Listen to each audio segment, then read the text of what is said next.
George Blake was a British spy who worked as a double agent for the Soviet Union.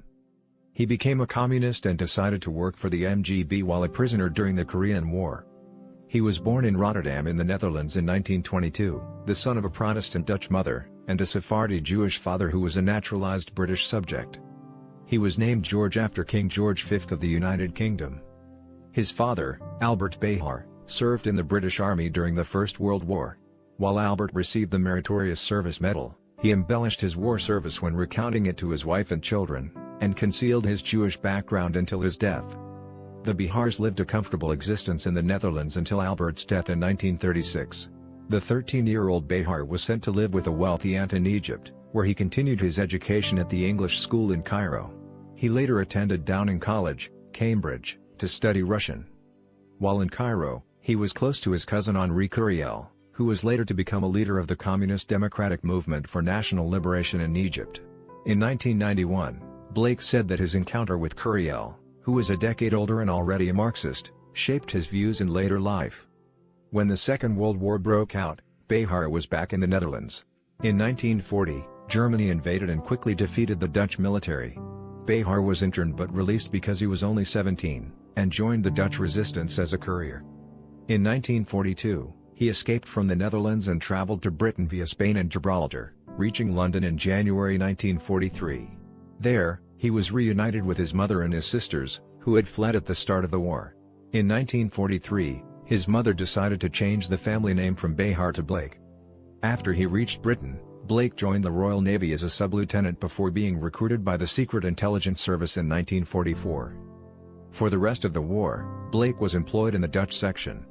He intended to marry an M16 secretary, Iris Peake, but her family prevented the marriage because of Blake's Jewish background and the relationship ended. In 1946, he was posted to Hamburg and put in charge of the interrogation of German U-boat captains. In 1947, the Navy sent Blake to study languages, including Russian, at Downing College, Cambridge, where his fellow students included the future foreign policy analyst Michael M.C.C. Guire. He was posted thereafter to the British legation in Seoul, South Korea, under Vivian Holt, arriving on November 6, 1948. Undercover as a vice-consul, Blake's mission was to gather intelligence on Communist North Korea, Communist China, and the Soviet Far East.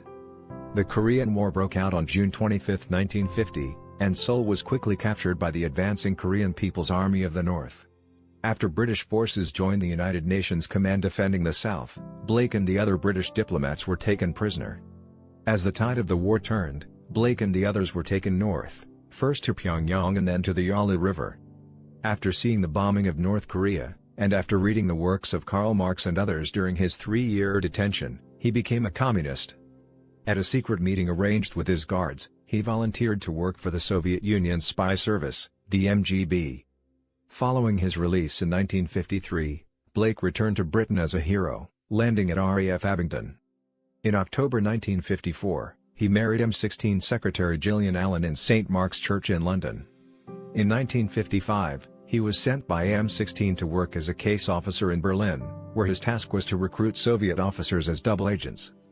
But he also informed his KGB contacts of the details of British and American operations, including Operation Gold, in which a tunnel into East Berlin was used to tap telephone lines used by the Soviet military. Soviet capture of the tunnel did not occur until a year later so as to protect Blake. In the course of 9 years, Blake is said to have betrayed details of some 40 M16 agents to the KGB, destroying most of MI6's operations in Eastern Europe, although this remains unsubstantiated. In 1961, Blake fell under suspicion after revelations by Polish defector Michael Goleniewski and others.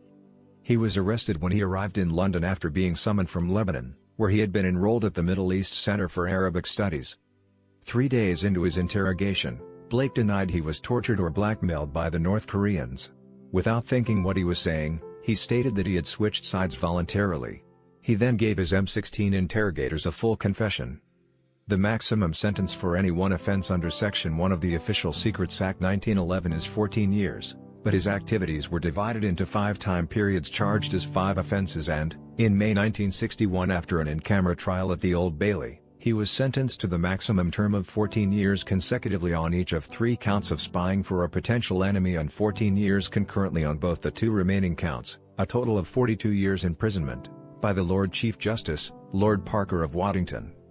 This sentence was reported by newspapers to represent 1 year for each of the agents who were killed when he betrayed them, although this is dubious. It was the longest sentence ever handed down by a British court. 5 years into his imprisonment in Wormwood Scrubs, Blake escaped with the help of 3 men he had met in jail, Sean Burke and 2 anti-nuclear campaigners, Michael Randall and Pat Pottle. The escape was masterminded by Burke, who first approached Randall only for financial help with the escape. Randall became more involved and suggested they bring Pottle in on the plan as well, as he had suggested springing Blake to Randall in 1962 when they were both still in prison. Their motives for helping Blake to escape were their belief that the 42-year sentence was inhuman and because of a personal liking of Blake. Burke had smuggled a walkie-talkie to Blake to communicate with him while in jail. On October 22, 1966, Blake broke a window at the end of the corridor where his cell was located.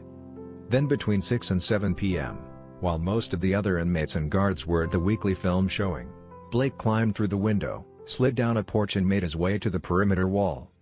There, Burke, who had been released from the jail earlier, threw a rope ladder over the wall. Blake then used it to climb over the wall and they drove off to a safe house. During the escape, Blake fractured his wrist jumping from the perimeter wall, but apart from that it all went according to plan. After the escape, it became apparent that the safe house was not suitable, as it was a bedsit that was cleaned by the landlady once a week. Blake then spent several days moving between Randall and Pottle's friends' houses. After this, Blake and Burke moved in with Pottle, staying with him while preparing to get out of the country. They smuggled Blake across the English Channel in a camper van, then drove across northern Europe and through West Germany to the Helmstedt-Marienborn border crossing.